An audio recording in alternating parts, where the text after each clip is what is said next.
ada juga sebuah kajian yang menyebutkan bahwa kalau di sebuah kawasan, Pak, semacam di mana ya, Amerika Latin gitu, negara terbesarnya Brazil dan kekuatan militernya yang terkuat juga adalah Brazil.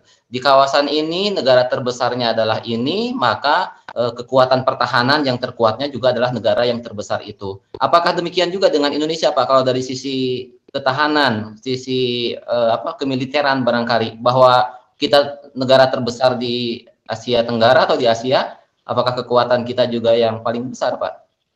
Ya, Indonesia pada zaman Bung Karno dan Pak Harto memang sangat disegani ya, di tingkat ASEAN kita sangat disegani dari sisi ya, apapun juga, termasuk dari sisi militer. Itu mereka sangat segan dengan militer Indonesia dan kemampuan militer Indonesia. Tapi belakangan ini Indonesia ya ditinggal jauh ya oleh kemampuan militer yang dimiliki oleh beberapa negara di luar Indonesia, terutama negara-negara yang bahkan Singapura dan juga Malaysia dengan peralatan yang mereka miliki dan teknologi militer yang canggih yang mereka miliki serta anggaran belanja untuk militer yang mereka miliki yang melampaui daripada yang di Indonesia, sehingga mereka bisa menyiapkan peralatan militer yang lebih canggih lagi. Sehingga ya dulu saya ketika menjadi ketua MPR dan waktu itu saya diminta untuk menjadi pimpinan upacara Hari Pahlawan, dan kemudian waktu itu kita akan tabur bunga di laut gitu ya. Salah satu petinggi angkatan laut waktu itu menyampaikan waktu itu baru ada kejadian di Ambalat di antara Kalimantan dan Sulawesi ya. Sengketa antara Indonesia dengan Malaysia terkait dengan kawasan itu. Dan terjadilah satu insiden di mana kapal Angkatan Perang Republik Indonesia kemudian hampir saja berinsiden dengan kapal Diraja Angkatan Laut Malaysia.